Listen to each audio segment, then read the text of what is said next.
Gotcha. Okay, so we'll just let it go. Well, Mark, I just want to thank you for number one, taking time out of your schedule and taking a look at what we're doing. Whoops, there you go. And I just want to tell you real quickly how I got involved in this business. I found myself in a dead-end career, and I met a girl in a bar, amazingly, who told me she knew a guy that had a financial company in Silver Spring, Maryland, and he was looking for people part-time and full-time, and she asked me if I was open to a better job or opportunity. Guess what I said? Yes. I said, yes. Okay. So I go meet this guy, and he was in the investment business, the financial education business, financial literacy business. And he shared with me, the first thing he shared with me was his purpose of helping people become financially independent. But before I get into that, I just want to share with you a couple of the problems people are facing today. Okay. And I don't know if you knew this, hardly anybody, percentage-wise, only 4% of the people end up at age 65 with over $500,000 a year. 95, 96% of the people fail to ever achieve any kind of real financial peace. The rest of the 95 are still working or living on Social Security or basically, just getting by or broke. 1 out of 3 Americans currently have zero saved for retirement. Social Security only replaces about 40% of people's pre-retirement income, and it's going to be out of money in 2033. 82% of the Americans live check to check. Most people don't have $1,000 for an emergency. Most American couples divorce over money and poor finances. The average family, when there's a death in the family, the average GoFundMe pays for $2,200 of the funeral. Imagine that. And GoFundMe takes 30% of all the funds raised for the funeral. So question, do you think the average person is passing or failing in the area of their personal or family finances? Well, with what you just showed me, I don't think they're doing very good. That's right. So I met this guy, and he said his purpose, met this guy, Bruce, in the business, and he was in the business of helping people build financial independence for their families. Now, I had never heard of financial independence. I didn't know what that was. Do you know what financial independence is? I guess having a lot of money. Well, that's kind of, he said that financial independence occurs the moment a person's passive income exceeds their living expenses. Now, I had never heard of financial independence, and I had never heard of passive income either. Do you know what that is? There's 2 types of income. Honestly, I don't know. Okay. Passive income is all the money a person earns without working. Okay. So he was in the business of helping people make enough money without working, because when that happens, you're financially independent. Oh, How okay. much do you think the average American makes without working? I don't think very much. Correct. So there's passive income and there's active income. Active income is all the money a person earns without working. While working, and passive income is all the money they make without working. So I met a guy who was in the business of helping people make money without working so they could become financially independent. Now, what do you think I thought about that? I guess it would be pretty cool. Yeah, I said, dude, if you can teach me how to do that, that sounds like something I'd love to learn how to do. So what is required for financial independence? I really don't know. I don't really know a lot about this. What's required is passive income. Okay. If without passive income, you're in trouble. Okay, so now there are 2 ways to build passive income. Do you know what they are? No, sir. Number 1 is investments, having enough money working for you. You can work hard for money, or you can have your money work hard for you. When you have enough money working for you, that creates passive income. So that's one way to do it. Okay. The other way is owning a business, having people work for you, or owning a business that works without you.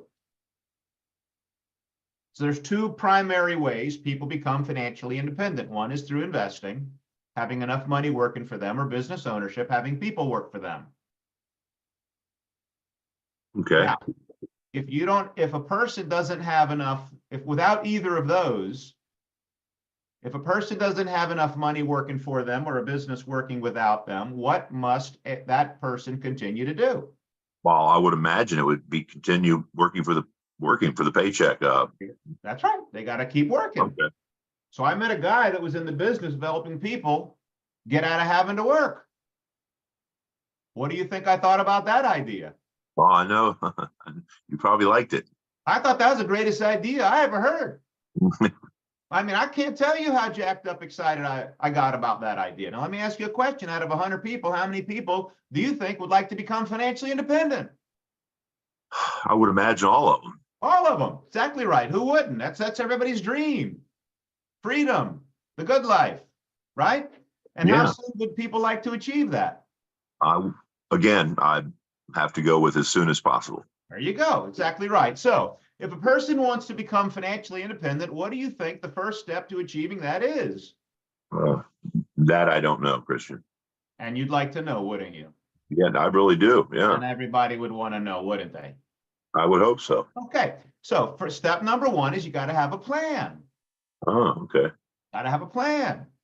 Now, what I'm going to do today, Mark, I have embedded in the PowerPoint is some videos. I mean, there's a Financial House video, Mhm. or you can explain the Financial House. I want to, just for your knowledge, I want to I'm not saying you can do the house, but basically, I'm going to do this presentation. I'm not going to play the video here. You can do that on your own. If you want to show people the video, you completely can do that. understand. But since I'm here with you, I want this to be somewhat educational. So Of course. basically, Mark, we call this this is called the Financial House. And Mhm. basically inside this Financial House is every element of a healthy financial plan. Why don't you take a look at that real quick? Can you see that? I hope you're on Yes. the computer. You see. And why don't we run through it a little bit? At the Okay. bottom, you were building a house. Obviously, you would start at the foundation, not the roof, right? Of course, yeah, but the basement. So the foundation of a financial house, by the way, is how important is your income to you and your family? Oh, I'm the major earner, so I'm the primary earner. So it's the most important part. That's right. And without your income, how's your life? Not so good. If you can't make money, you can't invest money, so you never be financially independent. Understand? Completely. So the foundation of a person's financial house is what we call an income replacement plan. Some people call it life insurance. You have any, I mean, you familiar with that? You heard of life insurance? You understand the importance of that? You get that, right? Yeah, I've got something. Okay. I've got something. I think we're good. Okay. Well, whether I'm just saying you understand the need and why that's an important aspect of a financial plan, right? Oh, yeah. Beautiful. Next step is called the cash flow plan. Some people call it a budget. And the goal, can you read that on the goal there? Yeah. Underneath that, central spending, avoid impulse purchases and wasting money. It's like, do you want me to continue no, reading it? You want to control your spending, avoid impulse purchases, Okay. and wasting money. That makes sense? You think that's a good idea? I think that's a great idea. Okay. Next, you got to have a will and estate plan because the goal is to avoid a family feud and probate, and which is costly, time consuming in public, naming guardians for kids, living will, power attorney, etc.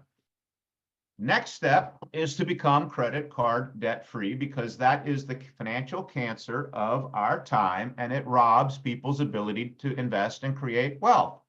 Credit card being debt free is important. You'd agree? Yeah, the credit cards are tough. Yeah. Yep. Next is we want to have an emergency fund of 3 to 6 months because the emergency fund, it's been said that you're either in an emergency, coming out of an emergency, or going into an emergency financially. So The emergency fund protects the retirement savings from ever being used for anything other than retirement.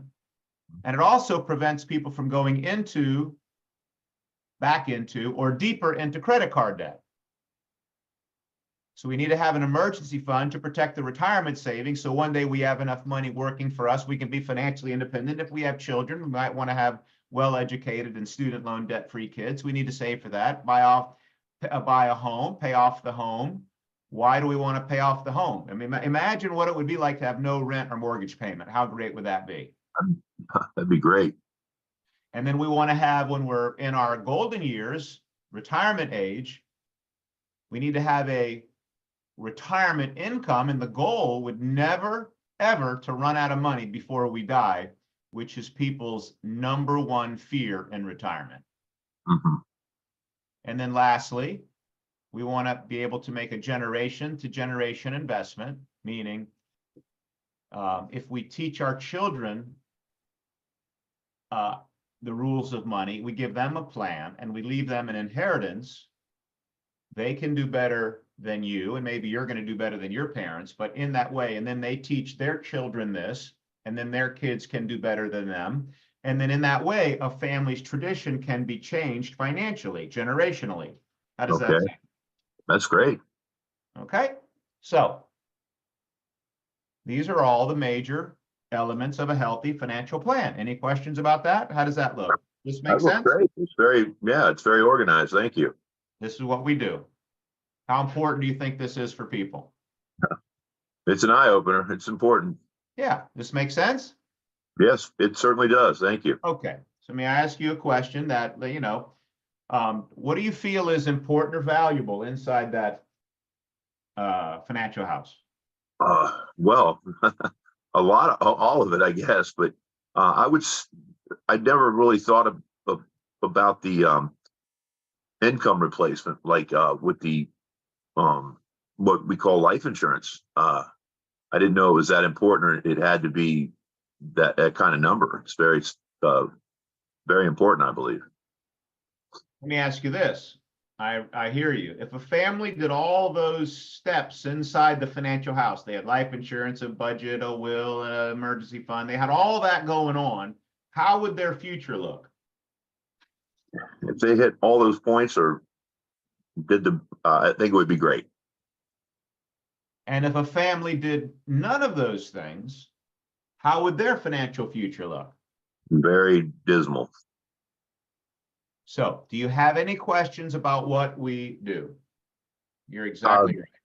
Well, it's a good blueprint. It's a good start. It was all foggy kind of before. There's a lot of information out there, but that's really nice, Christian. I appreciate you showing that to me. This makes it crystal clear, doesn't it? Oh, it couldn't be more.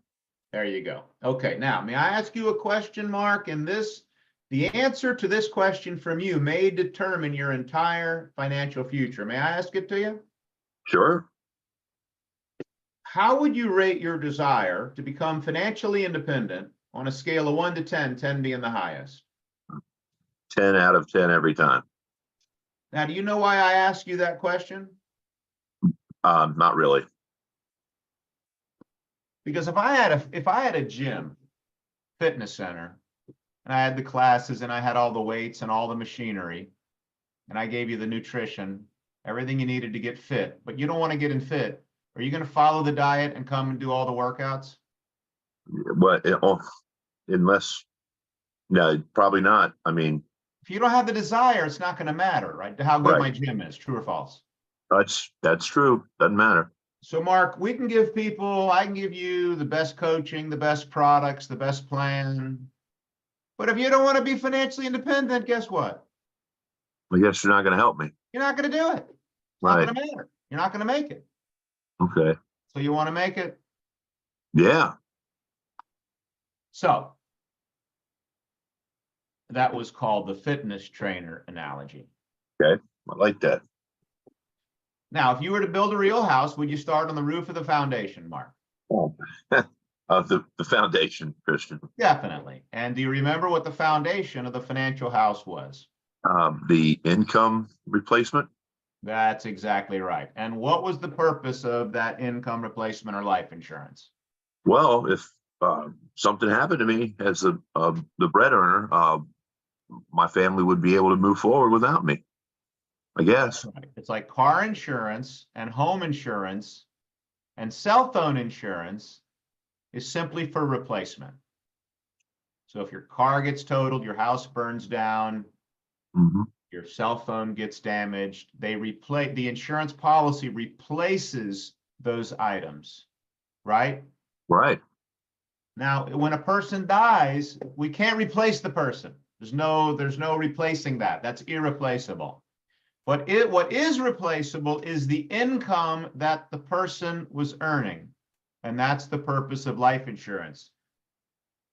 Income replacement, to replace the income of the person who, God, forbid, dies prematurely, and that income is lost. So the family suffers. So if you died today, how soon would your income stop? More or less immediately, Christian. And which of your family's bills would stop? Uh, Probably none of them. Probably none of them, or none of them. Yeah, none of them, I guess. It's pretty dismal, right? And what exactly, Mark, would happen to your family if you died today and your income stopped, but none of your bills stopped? Um, What would happen? Can you elaborate on that scenario? you never think about that, but I guess thinking about it now, it's sobering. I would imagine everything would fall apart. They What would have happened to your wife? no money to pay the And bills. what would she do with no money? It'd be an awful situation. What would be awful And, about the situation well, specifically? no money to feed the kids. No money to pay the bills. The electric's going to get turned off. They're going to take the car. Can't pay the note. Everything would be awful. What happens to the house? That we've paid on, it goes away. Can you imagine your family losing your house and car and all that? Well, now I do.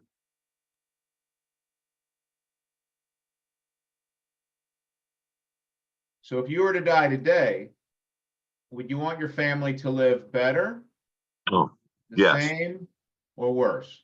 Well, obviously, the same or better are the only two choices. I mean, I got to pick. So who is your income replacement plan currently with? Who's your life insurance with? I want to say I'd have to look again. It's in my drawer. I'd say New York Life. Okay, well, what do you like best about your current policy? Uh, I don't know. The person I work with on that just told me it's a great policy, and we went over it so many years ago, and I just pay a monthly deal to it, and I know that I'm protected. So somebody just told you it was great. Yeah, an expert. You don't know any specifics? I guess that when I pass, if I was to pass, I mean, which I'm going to, but there would be money that would be immediately available for my wife and my kids. Okay. Well, we find that everyone greatly benefits by allowing us to evaluate their existing insurance and investment program. And my promise to you is that we would never ask you to change any financial program unless there is a significant advantage for you, and that advantage is completely obvious to you. Understand? Does that make sense? Yeah, it does. I'd never ask you to change anything unless it was better for you. So if it were possible that you could significantly improve your current life insurance program, for example, if you could double your protection for the exact same money, or get the exact same protection for half the money, do you have any emotional attachment to your current company or agent that would prevent you from making a change? Well, no, I mean, not really. I know the guy. He's a nice guy. He's looking out for us. But I mean, at the end of the day, I would have to look out for the family and myself. But he's a friend of a friend, and we play golf every now and then. So I'm pretty sure he's got us covered. But we'll take a look. Let me ask that question again, okay? Mm-hmm. If it were possible, you could significantly improve your current life insurance program. Uh-huh. For example, if you could double your protection for the exact same money, meaning, yeah, well, double. Yeah, sure. let's say you have $250,000 of insurance. Okay. And if you could die and instead leave your wife, what's your wife's name? Tawana. Tawana? Uh-huh. If you could leave Tawana $500,000 instead of $250,000 for the exact same premium, which would you rather? Oh, well, when you put it that way, Christian, I'd go obviously with the bigger amount every time. That would be great. What would Tawana rather get? 500,000 or 250,000? So they have the $500,000. Okay. So if we could do that for her, or you could get the same 250,000 for half the money, pay half the money every month. Oh. Mm-hmm. Do you have any, I mean, the fact that you play golf, or that's a friend of a friend, do you have, is that a strong enough attachment to him and his company that would prevent you from making a change, that type of a change? Oh no, when you put it like that in the second way, that's not even, I mean, that's great. I mean, I can't imagine anybody not doing that. So no, I would have to go with the high number, or the cutting the payment in half, as an example. That's great. There you go. Great. I thought so. Exactly right. That makes the most sense. That's the most logical thing. If you can get a better value, get it. If not, no problem. Mm-hmm. So why don't you go get your policy so we can do an accurate cost benefit analysis. Okay. To see if you can get a far better value for your money. Fair enough? Yeah. Okay. Just give me a few minutes. Okay. Now I'm going to go back to the 14th question in the straight line, which is, so Mark, so who's your life? The 13th question was, so if you died, Mark, would you want to leave your family better, the same, or worse? 100 times out of 100 better. Okay. Exactly right. At least the same, right? So who's your life insurance with? So who's your life insurance with? Tell me you don't have right here. It's well, I was right. It was New York Life. Tell me you don't have any. I don't have any, Christian. Okay. Man, I am very sorry to hear that. Because that means if you died prematurely, Mark, your family would be devastated. Certainly. I mean, just financially crushed. So when we meet a family that's not protected like yours, it's generally, usually due to one of these three reasons. Number one, they don't think they need it. I don't think that's you. Right. Number two, they don't think they can afford it. Or number three, they just never got around to getting it. Well, yeah, Christian, I think it's number three for me and my wife. It's just something we talk about, but it just goes away and then it comes back. Okay, so you're saying your family is exposed to this type of financial disaster because you just haven't gotten around to getting it? Yeah, to tell you, to be honest, yes. Okay. So would you say it's unimportant, important, or very important to properly protect your family in the event of your untimely death? Very important, sir. Very important? Oh, yeah. It's amazing. Mm-hmm. I have to agree with you. Now, would you say is protecting your family important enough to you that you would be willing to set aside some money each month to take care of this? Well, yeah. I can't see why I couldn't, or why I wouldn't have to. So if we can put together a program that is affordable for you, is there any reason why you wouldn't implement that program? Well, no, I'd love to see what you guys have for us. Beautiful. So what we'll do is we'll do a quick needs analysis, and I'll run some numbers, show you the numbers, so you can decide what is the very best for you and your family. Fair enough? Yeah, thank you, Christian. Yeah, that's awesome. Okay. Now, the question is what are your needs? How much do you need? Right? So Yeah. have you ever heard of the 10 times rule? Well, I may have heard of that. Maybe, yeah, if you could show me, I would appreciate that because I don't remember. Okay, could you read that thing Sure. right there? As a general rule, you need 10 times your income in life insurance coverage to protect your family. And do you know why it is why it's 10 times? Well, but I'm not there to provide the income. So I imagine it needs a lot of money. Yeah, it's like, for example, if your family needed $50,000 a year to provide for their lifestyle and you died and left them $50,000, how long would that $50,000 last them? We eat that up. I mean, if we have 50,000, it's going to go that first year. Correct. Exactly right. Now, if your family needed $50,000 a year and you died and left them $100,000, how long would that last them? With the math, 2 years, I guess. There you go.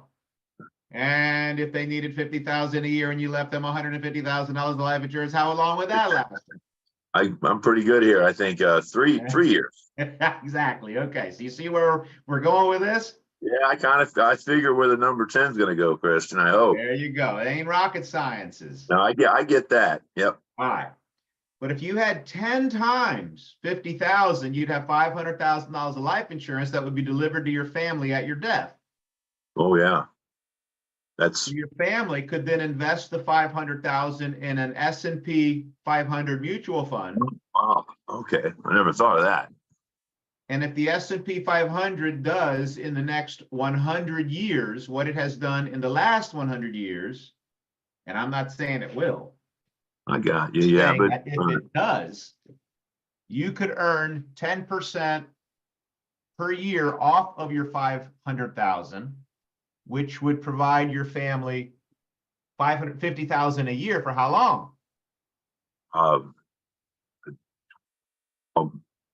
For what foreseeable Mathematically, future. forever, indefinitely. Yeah, right. Wow, never saw that before. Definitely never saw that before. Okay, so do you now understand the 10 times rule? Oh, yeah, it's math. I mean, it's right there in front of me. Thank you. That's right. So in the last 100 years, the S&P 500 has done over 10% for 100 years. So I'm not saying it's going to do it the next 100 years because nobody knows. Nobody has a crystal ball. Right. Okay. So this is where we get into the calculation. Okay. I understand. And, do different face amounts and Right. different income needs, and then calculate the premiums. Oops, let me do this. Sure. Because the closing question, let me do this. Sure. So pretend this is all filled out, and we can train on this Sure. in a time. Okay? Roger that. I'm ready. We can do this on a morning, but so in looking at what you need, taking a look at your needs here, better, same, worse, but also the different monthly premiums or amounts, Mark, which plan do you feel best fits you and your family? Well, going off what you showed me before we did the numbers, I guess it would be the better. I mean, the one in the green. There you go. And you see how that's a little bit more than the same though, right? Is that monthly amount affordable for you? Does that work within your framework of your budget? Oh, sure. Wow. So there's no reason to get this, Mark. If you can't keep it up, if you can't afford it, there's no reason to start it in the process and then cancel it. Does that make sense? Right. Yeah, I gotcha. Got to be affordable. Yep. That's what we talk about when we talk about it and we go in circles. Right. So you like the better option? Oh, yes, Christian, I like the better option. I can't, that's it. The only one I want to work on. So I don't know if you knew this, but life insurance isn't something that you buy. It's Okay. something that you must qualify for. Okay.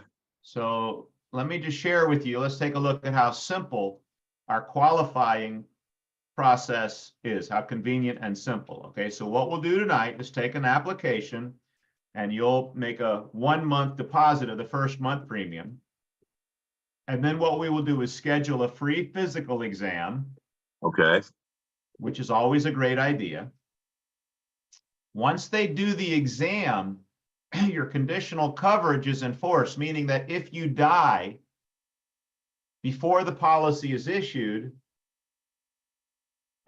once the exam is done, they will have the information and they will know if they would have covered you. So if they would have covered you, you are covered. Wow. That's good to know. That's right.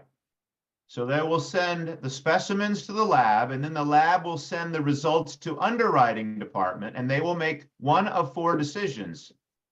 The policy will be issued as it is if your health is about average. It could come in a little better premium if your health is better than average. Now, if your health is worse, it might be rated, meaning the premium might be a little higher than we anticipate. And if it's really bad, your health, you're uninsurable, you will be what they call declined, and your premium will be reimbursed to you immediately. Okay. At the policy delivery, let's say this is April 16. Let's say this takes a month. So it's now May 16 and your policy is issued. At issue date, the first deposit, the deposit you make here, April 16, pays all the way from May 16 to June 16. So you won't have to make another monthly payment until June 16 if this process takes a month. So the that's cool. additional coverage period is protection at no cost to you. Oh, that's cool.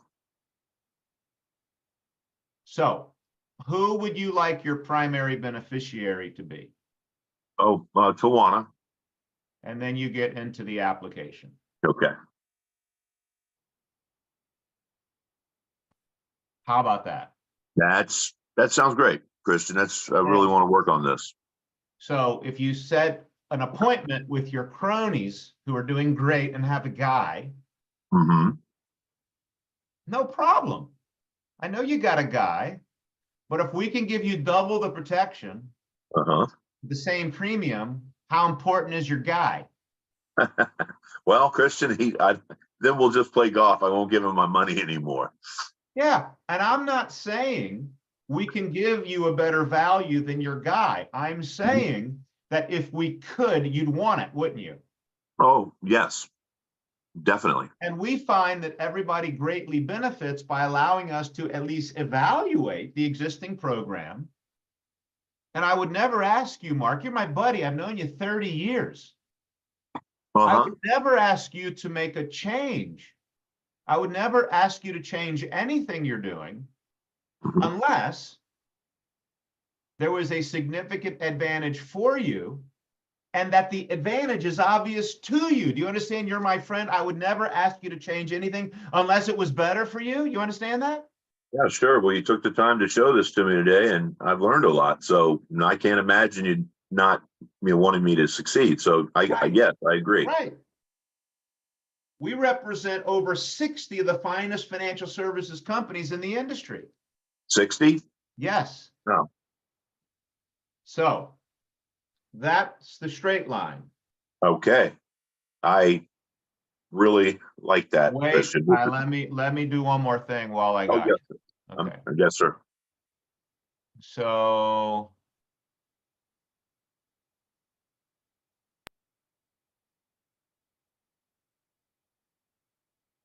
let's go back to the 14th question, straight line, and say I got a group policy with my work. Okay. Oh, you got a group policy? Yeah, I've had it since I switched jobs. I'm glad we got it. Okay, and I'm assuming the group policy is somewhat inexpensive, is that right? Yeah, it seems like a great deal. Okay. So let me ask you, would you please read the active at work requirement in the group policy for all employees in the state of Maryland right here? What is the active at work requirement right here? Wait a minute. If you are not working, I'm a little cut off there, Christian. If you're not working due to, Now, do read the whole paragraph. oh, hold on, it's cut off. The left side's cut off a little bit, Christian.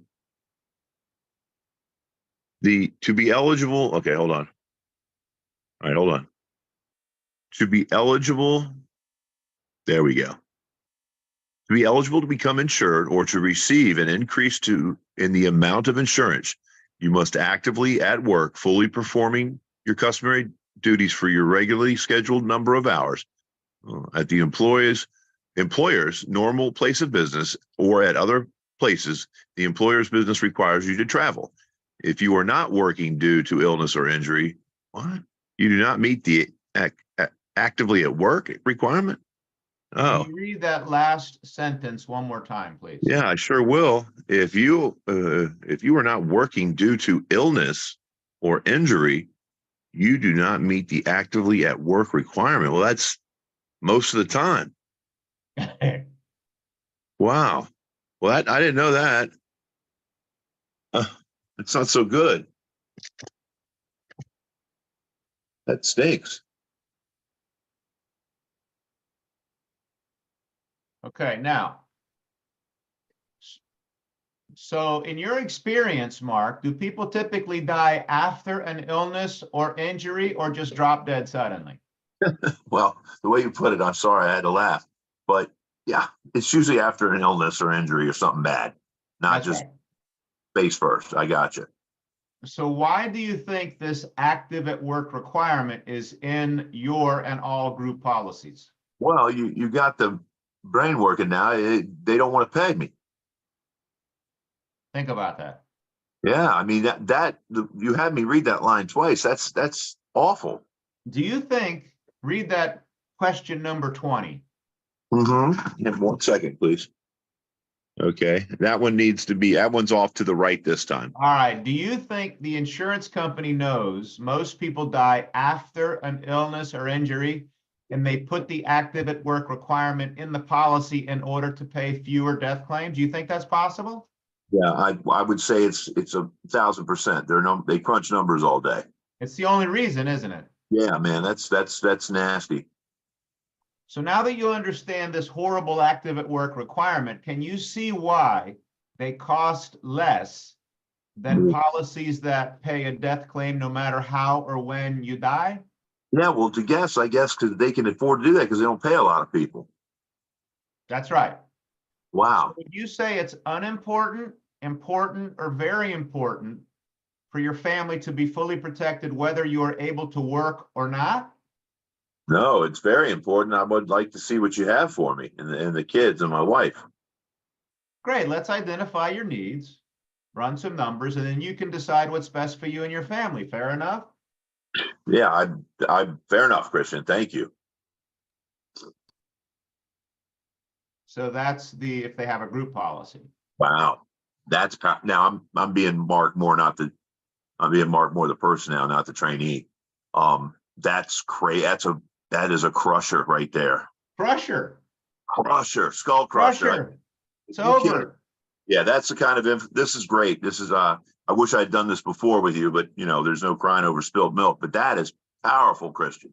And I'm talking as wow, those son of a guns, man. I do that, but really reading it again and having it right in my face, it makes me mad. Right. That's just dirty pool, as my daddy would say. It's unbelievable. Jeez. And you march around, and I mean, when I talk like you, Christian, I mean everybody in the world, right? You, me, everybody. You walk, I'm covered. I'm good. Oh, I got crushed. Very few people are covered. Very few people are good. And there are 5 scenarios you're going to encounter on an appointment. Number 1, Hold on one sec. Go ahead. They have no life insurance. No life insurance. Okay. That's number one. Okay. Number two, they have the wrong kind of life insurance. Okay. Whole life, universal cash value. Gotcha. Number three, they're relying on group life insurance. Uh-huh. That nugget.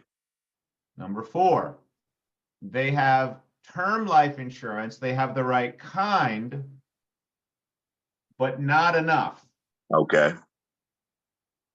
which is a big problem to be underinsured.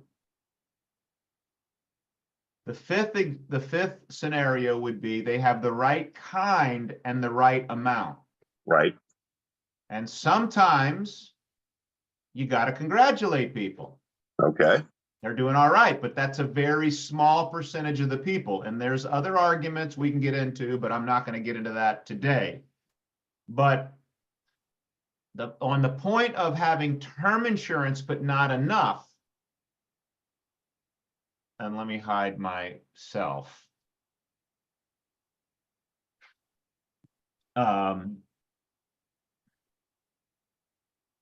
Imagine you had a car accident, Mark, Okay. and you had a policy. You got car insurance, right? Yes, sir. You total your car, and you call your agent up, let them, hey, total my car, I need it replaced, give me the replacement cost value, let's get this going, I need a car. And the guy says, well, Mark, so I am really, I want to let you know, sorry, but your policy doesn't work that way.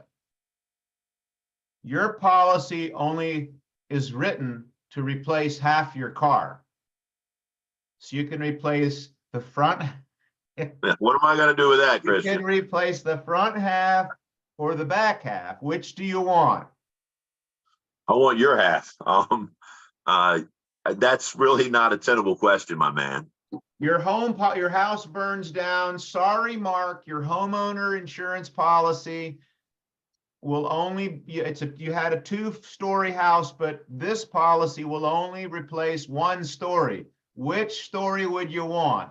The first floor or the second floor replaced? Again, I'm not trying to deal with that question, Christian. Okay.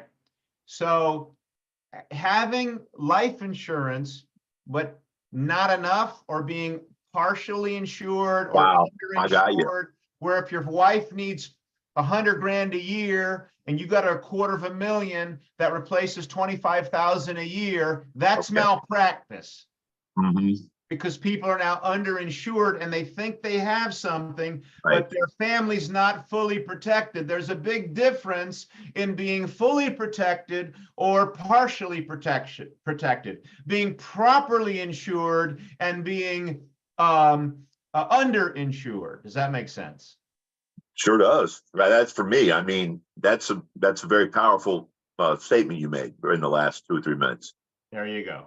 So that's So I wanted to bring something up real quick that you just brought up. I think the 10 times when you're walking me through, and the 10 times is so powerful because $250,000 sounds like a lot, right? I got $250,000. Sounds like a lot. But it ain't a lot. Not a lot. And without having to argue with anybody, you walk them through that right there on the screen, the 10 times. And then it starts clicking. Rule, and also the car and the house example, replacing half of it. I've never heard anybody put that in the halfway, and it's funny, but it's brutal. It is.